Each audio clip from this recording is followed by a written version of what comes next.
Good afternoon, ladies and gentlemen. It's a beautiful 12th of October. Happy Thanksgiving out there to all my crusty Canuckers and fans alike.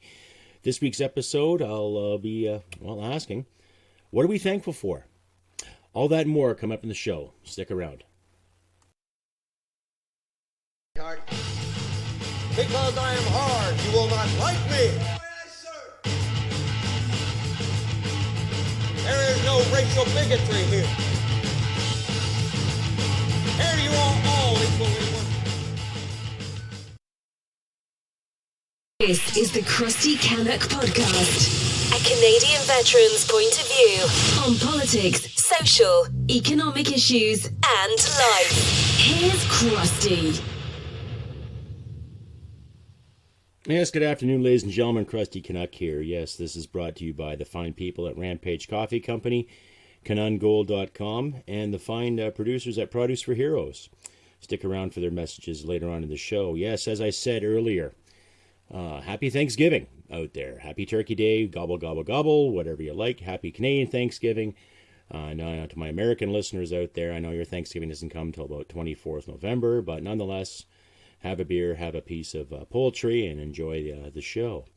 Anyhow, yes, what are we thankful for? Well, that's my topic today. I'm thankful for the fact that I was brought up in a democracy, that I was given options and opportunities well beyond my comprehension when I was a young boy, and more so now.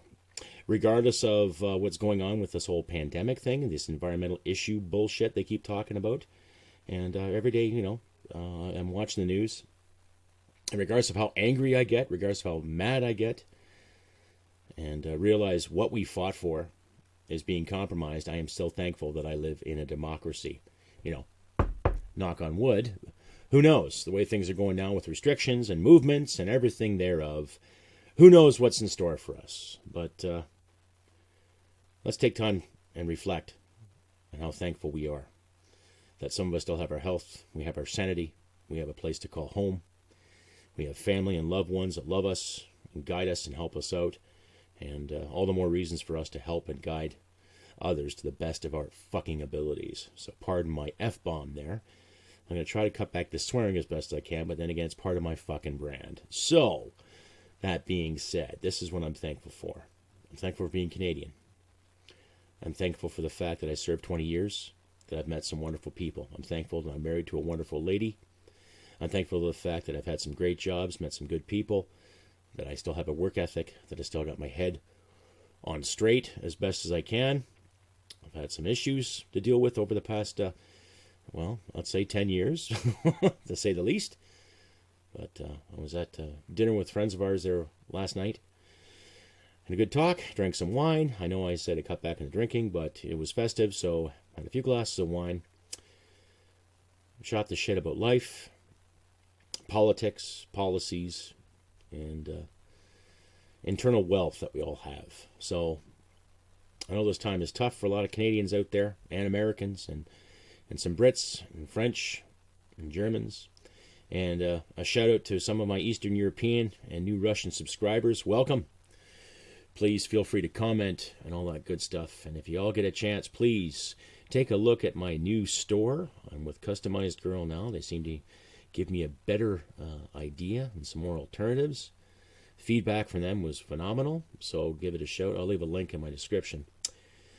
But I want to discuss the environment too. Now, Mr. John Wilkinson, the new environment minister, came on the television there last week discussing the whole ban of single-use plastics.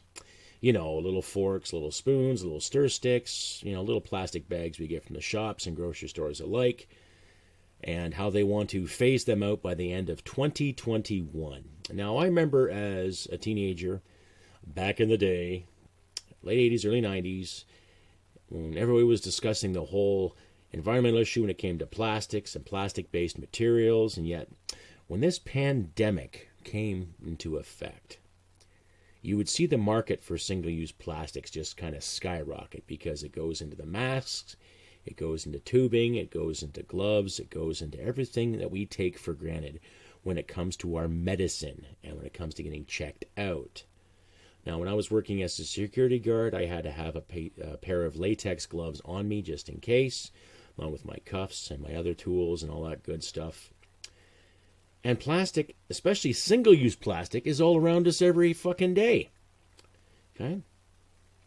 Now, I'll leave a link to the little speech that Mr. Wilkinson said in regards to banning the single-use plastic. And it was like watching one of my old English teachers trying to explain Shakespeare to me in a total monotone voice like this. No enthusiasm. Let's call him Minister Eeyore from Winnie the Pooh. You remember Eeyore? You know, don't bother. Just carry on. Yeah, okay.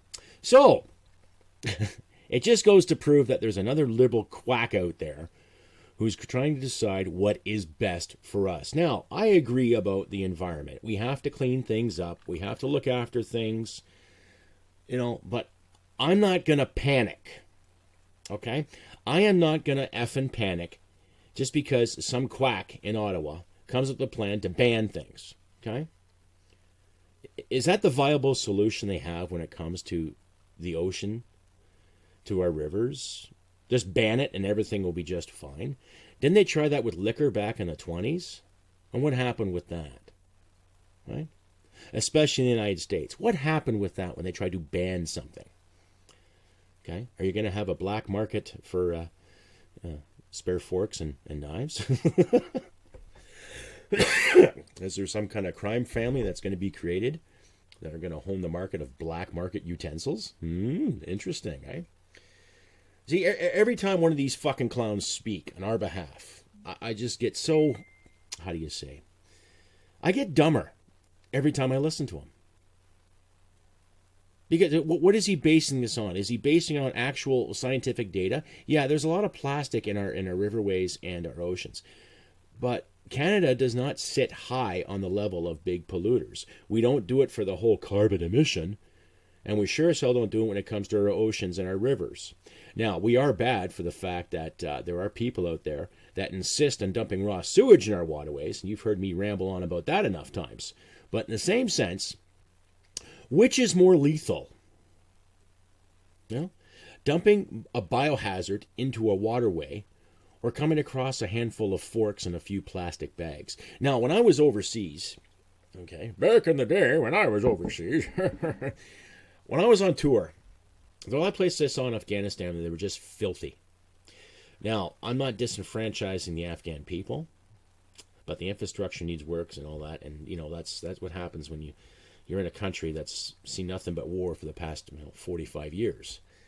But every river we saw, every waterway, you would see a couple of kids playing in the water, you'd see somebody doing the laundry, and then someone taking a dump, and then you'd see a pile of plastic everywhere. Water bottles, frickin' plastic bags, toys, items of no particular importance, but just pile upon pile upon pile.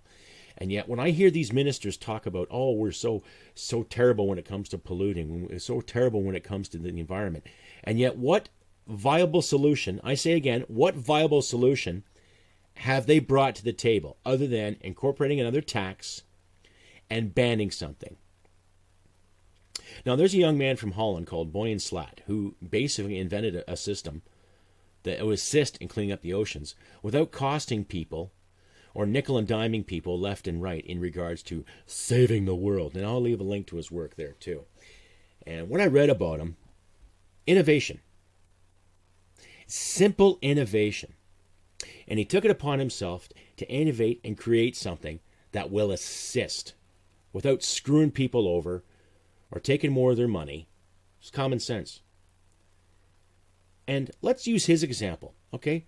To everybody that's out of work on the East Coast and West Coast especially in the waterways when it comes to fishing and other resources, is there not a way you can formulate a plan to put these people back to work in regards to cleaning up the ocean?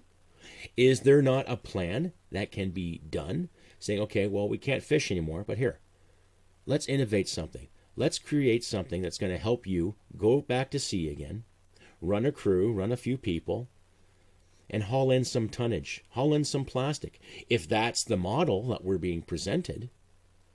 Because the last time I was on the East Coast, I didn't see abundance of plastic all over the beaches. I did not see waste upon waste littered on the beaches. I saw a lot of rocks, a lot of sand, smell of the salt air, the odd emission smell from other plants, but not to a point where I wanted to puke or I was devastated. Things are pretty serene and beautiful and honorable and nature's finest. And yet, we are constantly being handed this narrative. Oh, we have to hurry up and clean this up, and hurry up and clean this up, right? So here's a pandemic where single-use plastics are being used on a regular basis, and yet, oh, we have to stop using them now. Is that the logic, Mr. Wilkinson? Did you learn that logic from Miss McKenna, right? There's a tweet I'm going to add to this, too, where she was bragging about having a solar panel and Nunavut to help a community freezer out. Now, I don't know about you, but I'm pretty sure the sun only shines in Nunavut, 5 months out of the year? Or am I totally wrong? Don't you need sunlight to run solar? No? Don't you need constant sunlight to run solar? And yet, she's bragging about a frickin' goddamn solar panel in Nunavut. Wow! What an achievement! Holy fuck. See, all the more reasons why I'm thankful is that I like to think I'm sane now. And when you read stories like that, you just kind of go, what the F, right? What the hell was that? Holy shit. And I'll leave links in the description there too. And if you, ladies and gentlemen, if you do feel like donating, please consider donating a $5 to $10 a month donation to any of my pay sites. I'll leave in the description there. And if you do donate a consistent or a committed $5 to $10 donation a month, you can get yourself a free t-shirt from my new Teespring line and my new customized girl line of your choice. So just let me know via email or through comments here on the YouTube, and on Podbean, respectively. But still, folks, regardless of how many people celebrated Thanksgiving this past weekend, let's be thankful that there's still some sanity out there in the works, where we have people, independent media folk, other people online, and myself, trying to find viable solutions and to encourage and incorporate some sanity in this mess. Anyhow, here's a word from my sponsors. Rampage Coffee Company. Extremely delicious coffee. Roasted with purpose, then delivered to your favorite mug. Our delicious coffee comes packed with enough attitude to punch you out of your morning slippers. Here at Rampage Coffee Company, we provide you superior quality coffee that is delivered to the doorsteps of any Canadian who is ready to take their coffee game to the next level. We hand select quality beans to be a small batch roasted by our head roaster, which ensures unparalleled attention to details and amazing quality in all our coffee. Cheers to a freshly roasted kick-ass coffee. Rampage Coffee Company. Use the code Crusty Canuck to get free shipping on the Rampage sampler. This is Brian Boucher, the new CEO of Canuck Gold Corp. We have gold at 99% purity with discounts ranging from $100 up to $200 off the ounce. This is the right place to buy, from 2-gram cards to 400-ounce bricks.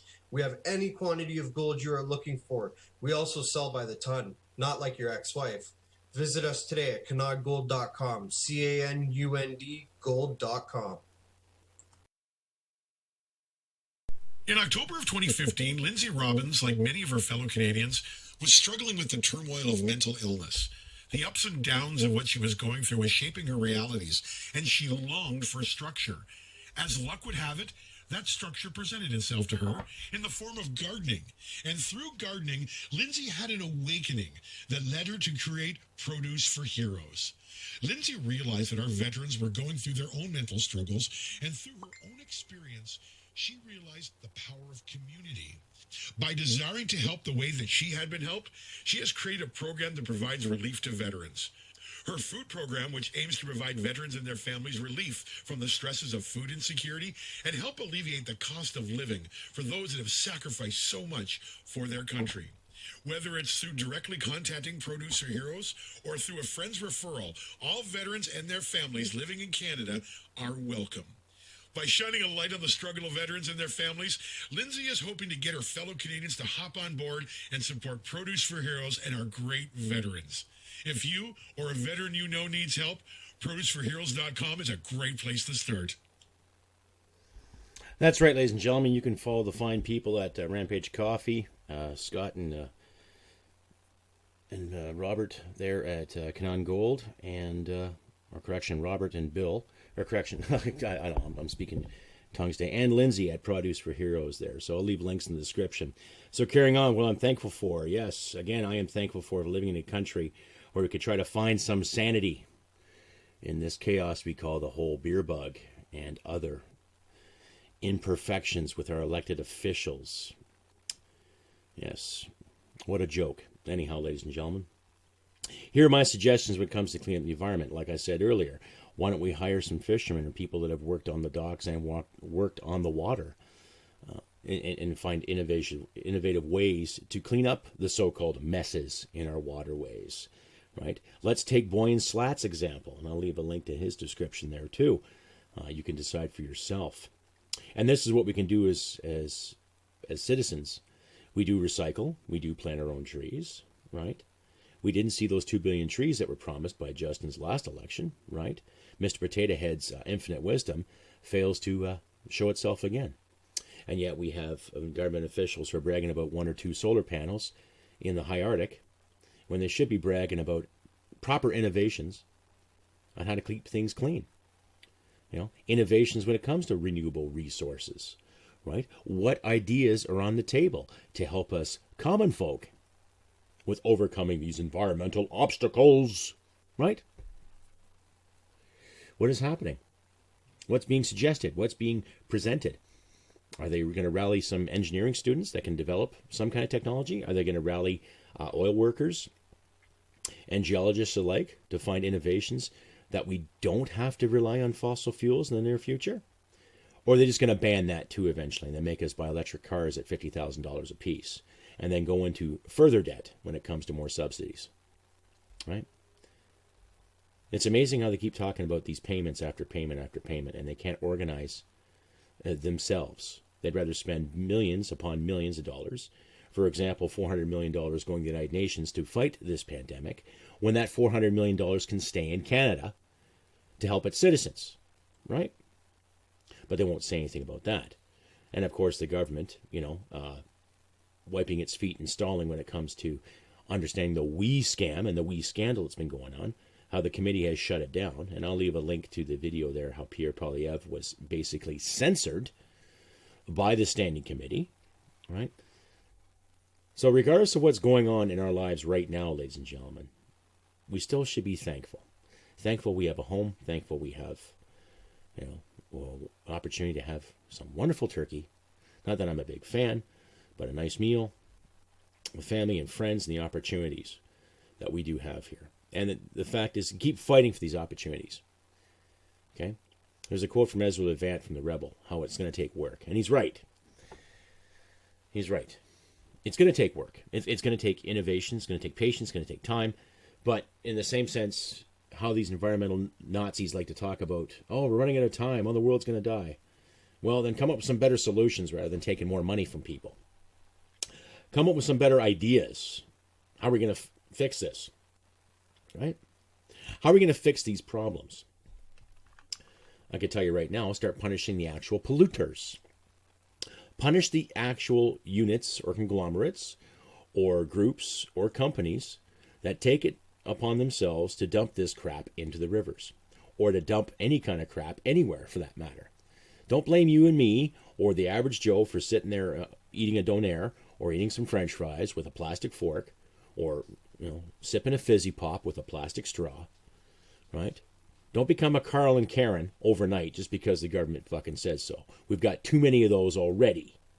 We don't need any more, okay? Like I say, hire ex-fishermen or hire dock workers or people that work in the water to do that. Give them some incentive. If you're going to spend $400 million overseas in the name of a pandemic, you can invest $400 million in your own people to create better incentives, right? Basic economics, basic high school marketing. Why is that so hard? Right? Of course, innovations. Someone's got to get their balls smacked and tickled. Someone else has to get a reach around, and therefore everyone's happy, right? Yeah. Guess again. I myself, my wife and I, we take our time to recycle properly. If we get an abundance of bottles, then I'll take in the bottle depot. We get paid for that. And hopefully those bottles get recycled. I personally have planted a couple of trees in my yard. Right? And next spring, I'll probably plant some more just to make the aesthetics good. But we all know you plant a tree, it creates oxygen, right? But carbon is also plant food too. I like to plant a garden every year, right? This year was better than last year. Why? Because, well, you teach yourself how to do it again and again and again until you get it right. Unfortunately, we had some neighborhood cats that made a mess of my potatoes, but, next year I'll just use a pellet gun. Just kidding. No, I won't kill neighborhood cats. But the idea was there. But I think you get my point. We're not stupid people. Okay? And every time one of these cabinet members, and I don't care really if it's liberal or if it's conservative or NDP, you've heard my rant about the NDP, Mr. Jagmeet Singh and his lackluster policies just to keep his fucking job. Okay? But every one of these clowns, especially in the Liberal Party, have turned around and presented monotone ethics, condescending remarks, and just outright fucking stupid. How else do I say it? Right? We all know how qualified these individuals are. Yeah, they may have a degree, they may have a diploma, but they don't promote common sense, and they sure as hell don't promote humility. Okay? They don't promote anything other than their virtue and their agendas and what they want. Okay? They talk about defending Canadian democracy, and yet they're the first ones to shun anyone who disagrees with them. And to some of these premiers out there with these ridiculous lockdowns, and some of these mayors with their fucking overnight sensation ideas are full of it. Okay? You look at what Doug Ford's doing in Ontario right now. Right? All we're doing this in the name of safety. Increasing fines, telling people where they can go, where they cannot go, right? And still, no valid proof on what's going on. No validity to their suggestions. Just do as we say, not as we do, and everything will be just fucking fine. Well, that never worked before. Why is it going to work again? Okay? Talking to all these hospitals are filled up to the max with all these patients, and yet they're not differentiating from actual cases to actual diagnoses and people that are under these restrictions, people who are actually ill. So, yes, I can see an abundance of cases, and no one's denying that fact. But what more research is out there? I highly suggest, ladies and gentlemen, look at Canada Pauly. His work is incredible. I'll leave a link to his work, too, his most recent video. At least a couple of them anyway. Just fantastic research. The guy's a journalist as far as I know, too, but he's just common sense, down to earth. Sorry, I'm mixing up my words here today. All this information coming at once. Anyway, he's down to earth, common sense, and he's a patriot. So I'll highly suggest you listen to his words there too. And I'll leave links, as I say again, in the description in regards to Mr. Wilkinson's little speech. And how fucking stupid it is, really.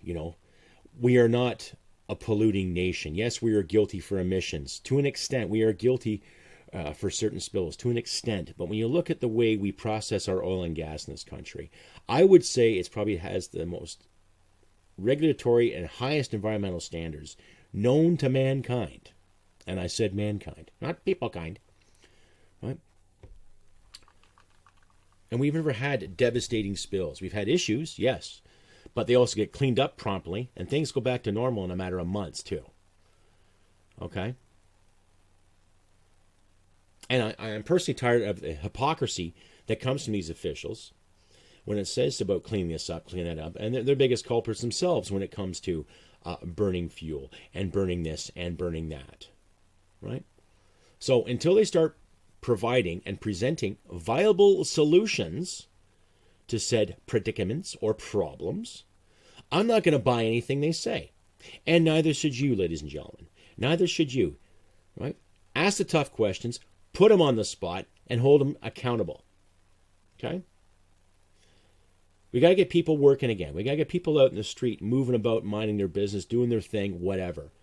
Economic freedom, right? All these sayings that all these cronies have come up with, saying, oh, we've taken the debt because you don't have to. Well, where do you think that money to pay the debt is coming from? The magical money machine that relies on pixie farts and fairy dust to make the world go round? No. It comes from people like you and me that go to work every day and, quote unquote, pay our share of taxes. And that's what gets me, too, with a lot of the opposition, especially the NDP when they're talking about people paying their fair share. They're spending more goddamn time worrying about 20 or 25 so-called billionaires in this country when they should be worried about the welfare of every Canadian citizen that is going through this crisis. Stop worrying about the 20 billionaires and start worrying about 25 million of us. Or here's an idea. Start worrying about the 37 million of us. Right? Who gives a shit if so-and-so got rich? You okayed deals to help Loblaws get rich.